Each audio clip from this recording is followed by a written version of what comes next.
Have you ever looked in the mirror, past the accomplished woman staring back, and felt a strange, quiet ache for a version of yourself you barely remember? A version that knew how to laugh from her belly, to dance in the rain without a second thought, and to believe in possibilities without needing proof. This isn't nostalgia. It's a summons from the most powerful part of your psyche. It's a call from the throne room of your soul, where a small girl with uncrowned sovereignty waits for you to finally come home. This journey isn't about looking backward. It's about reclaiming the very source code of your confidence, the untamed magic that makes you a force of nature. Here on Feminine Queen, we explore the architecture of female power, not the loud, brittle version the world often demands, but the deep, resonant strength that comes from profound self-knowledge. As a man observing the incredible complexity and grace of the feminine spirit, I've come to understand that the most formidable woman is not the one with the thickest armor, but the one who has made peace with every part of her inner kingdom. She who has healed her inner girl doesn't just shine, she radiates a light that gives others permission to do the same. This is the path of the true feminine queen. Today, we delve into a truth so potent it can re-engineer your entire reality, a concept illuminated by the great psychoanalyst Carl Jung. When your inner child smiles, your feminine self-confidence soars. We will not just talk about this, we will map out the royal procession back to her. We will explore how tending to this forgotten sovereign within you unlocks a level of authentic, unshakable confidence that no external achievement can ever bestow. This is the work that turns a capable woman into an unforgettable one, a leader into a legend. Prepare to meet the true ruler of your world. 1. The inner child, your eternal sovereign. The inner child is not some sentimental, fragile memory to be coddled or dismissed as a relic of your past. In the psychological kingdom mapped out by Carl Jung, she is a vital and eternal archetype, the keeper of your most primal and powerful energies. She is the sovereign of your intuition, the architect of your creativity, and the guardian of your capacity for pure, unadulterated joy. She is the part of you that existed before the world told you who you were supposed to be, before you learned to mute your laughter, temper your passions, and apologize for taking up space. When this eternal sovereign is ignored or exiled to the dungeons of your subconscious, your reign feels hollow. You might achieve great things, command respect, and build an empire, but a persistent feeling of fraudulence or a quiet, gnawing emptiness will haunt your throne room. You are a feminine queen, and your power is incomplete without her. To engage with your inner child is to engage with the very essence of your vitality. She holds the keys to your emotional authenticity. Her tears, when unacknowledged, become the unexplained melancholy that clouds your brightest days. Her untamed joy, when suppressed, leads to creative blocks and a life that feels painted in shades of grey. Acknowledging her isn't an act of regression. It is the ultimate act of integration. It is the wise queen consulting with her most trusted advisor, the one who remembers the magic, who feels the truth before logic can dissect it, and who knows with unwavering certainty what your soul truly craves. Healing her is not about fixing something that is broken. It is about remembering a part of you that was never broken to begin with. 2. Feminine confidence, the alchemy of self-owning. The confidence peddled by the world is a cheap imitation of the real thing. It is loud, performative, and dependent on a constant stream of external validation, the promotion, the compliment, the number of likes. True feminine confidence, the kind that radiates from a feminine queen, is an entirely different substance. It is a quiet, potent, and magnetic force that emanates from a deep well of self-acceptance. This is the alchemy of self-owning, and it is a direct result of placing your inner child on a throne of honor right beside you. It is the profound shift that occurs when her needs are no longer seen as weaknesses to be overcome, but as sacred truths to be honored. This supreme confidence is born in the moments you choose her over the world's expectations. It's the courage to say no to a commitment that drains your spirit simply because it doesn't feel right. It is the audacity to pursue a passion that makes no logical sense but makes your soul sing. Carl Jung's work suggests that our psyche craves wholeness, and this confidence is the glow of a psyche that is becoming whole. Every time you allow yourself to be vulnerable, to be playful, to be sad without apology, you are telling that inner girl, you are safe here, you are wanted, you belong. In return, she gifts you her fearless energy, her intuitive clarity, and her unwavering belief in your own magic. This isn't about being perfect. It's about being so completely, unapologetically yourself that your very presence becomes a statement of power. 3. The shadow of abandonment, a queen's silent war. For a queen, the most devastating act of treason is not committed by an external enemy, but by the self against the self. Neglecting your inner child is a silent internal war, an act of self-abandonment with profound and far-reaching consequences. This abandonment creates a shadow that follows you into every boardroom, every relationship, and every private moment of reflection. It is the inexplicable anxiety that grips you before a major presentation, the chronic exhaustion that comes from relentless people-pleasing, or the sharp sting of envy when you see another woman living with a freedom that feels unattainable. These are not signs of weakness. They are symptoms of a kingdom in turmoil. Carl Jung taught that what we repress does not disappear. It simply gains power in the dark. The needs of your inner child, for safety, for play, for unconditional love, will find a way to be heard. If you do not give them a voice, they will speak through the body, manifesting as tension, headaches, digestive issues, or a perpetually clenched jaw. They will speak through your behavior, in patterns of self-sabotage or an inability to accept genuine love. A wise feminine queen does not dismiss these signals as mere stress. She learns to see them for what they are, desperate dispatches from an exiled part of herself. She understands that healing this rift is not an indulgence, but a strategic imperative for ruling her life with true authority and grace. 4. Rituals of reclamation. Coronation for the inner realm. Reclaiming your inner child is not a passive mental exercise. It is an active, sacred, and deeply personal ritual. It is, in essence, staging a coronation for the forgotten sovereign of your inner realm. This requires you to move beyond mere thought and into embodied action. Begin your reclamation with a ritual of audience. Find a quiet space where you can be undisturbed. Close your eyes and travel inward to the throne room of your subconscious. See your adult self, the queen, sitting there, and then consciously, intentionally, invite your inner child to approach. See her as she is. Perhaps she is shy, perhaps angry, perhaps radiant. Do not judge her.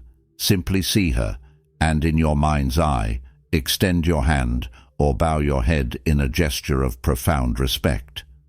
From this place of connection, you can begin the practical rituals. Write her a letter, not as a stern adult, but as a devoted guardian. Make a royal decree, promising her your protection, your attention, and your validation. Vow to her that her voice will no longer be silenced. Then, bring this into the physical world.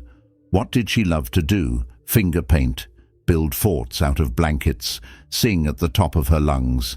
Schedule time for these activities. Go to a park and use the swings. Buy yourself the toy you always wanted. These are not acts of childishness. They are sophisticated psychological tools. They are sacred acts of statecraft, systematically dismantling the internal tyranny of shoulds and musts, and restoring the glorious, intuitive, and powerful reign of your most authentic self. 5. Individuation, the Queen's path to wholeness. The ultimate quest for any true ruler is not the conquest of external lands, but the unification of her own kingdom. In psychology, Carl Jung gave this epic journey a name: individuation. This is the process of becoming whole, of integrating all the disparate and often conflicting parts of yourself, the shadow, the persona, the warrior, and most critically the divine inner child, into one cohesive, powerful sovereign. This is not self-improvement, which often implies that parts of you are flawed and need to be fixed or discarded. Individuation is an act of sovereign integration. It is the Queen recognizing that the fierce strategist who closes deals and the sensitive soul who weeps at beautiful music are not enemies. They are co-regents, and both are essential to her wise and balanced rule. A feminine queen on the path of individuation understands that her power multiplies when she embraces her paradoxes. She doesn't suppress her sensitivity to appear strong in the boardroom. She wields it as a form of high-level intelligence, sensing the emotional undercurrents of a negotiation that others miss entirely. She doesn't hide her ambition to appear more feminine. She channels it with grace and integrity. She stops seeing her inner child's need for play and rest as an obstacle to productivity, and starts seeing it as the very source of her creativity and resilience. This is the pinnacle of self-mastery, building a throne large enough for every single part of you to have a seat of honor. When you achieve this, you cease being a ruler who merely manages her territory. You become the living embodiment of the kingdom itself, whole and indivisible. All right, feminine queens, I need to pause for a moment and just say thank you. You are the heart and soul of this incredible community. We wouldn't be here, having these powerful conversations, without your incredible energy. Every like, every thoughtful comment, and every share expands our collective wisdom. Please keep that magnificent power flowing. If you haven't yet, take a moment to subscribe to Feminine Queen. Turn on that notification bell so you never miss a step on this journey, and share this message with another queen who needs to hear it. I'll love you forever for it. Now, let's get back to the blueprint for your reign. 6. Camila's reign, a case study in sovereign transformation. Let me tell you about a woman, we'll call her Camila, a high-powered executive whose story is a perfect blueprint for this royal transformation. On the surface, Camila was the epitome of success. Her suits were impeccably tailored, her presentations were flawless, and her authority was unquestioned. Yet, beneath this polished exterior, she was living in a gilded cage of her own making, suffering from chronic migraines and a deep sense of disconnect. Her inner child was not just neglected, she was imprisoned. Camila's journey began not with a new business strategy, but with a simple tear-stained journal entry where she finally asked her younger self what she needed. The answer was simple: to play, to be messy, to create without a goal. The transformation was not instantaneous, but it was radical. Camila started taking pottery classes, letting her hands get covered in clay, reveling in the imperfection of her creations. She traded one power lunch a week for a solo trip to the art museum. The alchemy was visible to everyone. The sharp, controlled edge in her voice softened into a resonant warmth. Her eyes, once guarded and assessing, now held a spark of curious invitation. Her team didn't see this as a weakening of her authority. They felt it as an expansion of her humanity. They didn't just follow her directives anymore. They were drawn to her presence. She stopped performing strength and began embodying it, proving that the most powerful queen is the one who rules with a heart that has been made whole. 7. The archetype of the wounded healer. Within the rich tapestry of Jungian archetypes lies one of the most powerful and relevant for the feminine queen, the wounded healer. This archetype holds the profound truth that your greatest power often comes directly from your deepest wounds. The queen who has met and embraced her own pain, who has journeyed into the shadows of her past to retrieve her wounded inner child, does not emerge weakened. She emerges with a scepter of unparalleled empathy and wisdom. She understands suffering not as an academic concept, but as a lived experience, which gives her the unique ability to lead and heal her court, her family, her team, her community, with authentic compassion. Your childhood wounds, the times your sensitivity was mocked, your opinions were dismissed, or your dreams were deemed unrealistic, were not just injuries, they were initiations. Each one was a lesson in the subtle arts of resilience, empathy, and emotional intelligence. When you, the queen, revisit these moments not as a victim, but as an alchemist, you transform the lead of past pain into the gold of present power. You learn to see the little girl who was told she was too sensitive as the genesis of your powerful intuition. You see the girl who was ignored as the origin of your ability to truly listen and make others feel seen. Your scars are not flaws to be hidden. They are the gilded seams of your authority, proving you have faced battle and have the wisdom to rule. 8. The language of symbols. The conscious mind, the one that makes to-do lists and analyzes data, speaks in the language of logic and words. But the subconscious, the vast and ancient kingdom where your inner child resides, speaks in a much older, richer tongue, the language of symbols.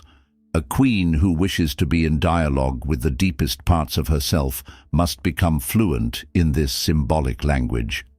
That recurring dream you have about losing your keys, that sudden, inexplicable fascination you've developed for dragonflies, the visceral revulsion you feel toward a certain color. These are not random psychic noise. They are encrypted edicts, royal communications from your inner realm. To rule wisely, you must learn to be a cryptographer of your own soul. The lost keys might symbolize a fear of losing access to your own potential. The dragonfly might be a messenger of transformation and adaptability. The color might be tied to a forgotten memory that holds a crucial piece of information. Carl Jung championed the practice of paying close attention to these symbols. A feminine queen can do this by keeping a royal ledger, a dream journal, a place to note synchronicities, a log of images and feelings that arise during meditation. This is not fortune-telling. It is a highly sophisticated form of data collection. It is consulting your most ancient and wise advisors, allowing you to make decisions guided not just by logic, but by the profound intelligence of your soul. 9. The sovereignty of no. A queen's power can be measured not by the grandeur of her yes, but by the calm, unwavering authority of her no. Every time you say yes when your soul screams no, yes to the draining social event, yes to the project that violates your values, yes to the relationship that demands you shrink, you are committing a small act of treason against your own sovereignty. You are telling your inner child that her comfort, her energy, and her boundaries are less important than the approval of others. This erodes your throne from within, leaving you feeling resentful, depleted, and powerless. Your inner child is the ultimate master of the unfiltered no. Her tantrums and refusals, which are often shamed in childhood, are actually raw, primal boundary drills. Healing her means reclaiming the right to that boundary, but with the wisdom and grace of a queen. Practice it as a royal decree. Stand in front of the mirror, look yourself in the eye, and practice saying it, feeling its power resonate in your body. This does not serve my kingdom. This is not aligned with my reign. Notice how your posture straightens. Notice how your voice finds a lower, more grounded register. A sovereign no is not an act of aggression or rejection.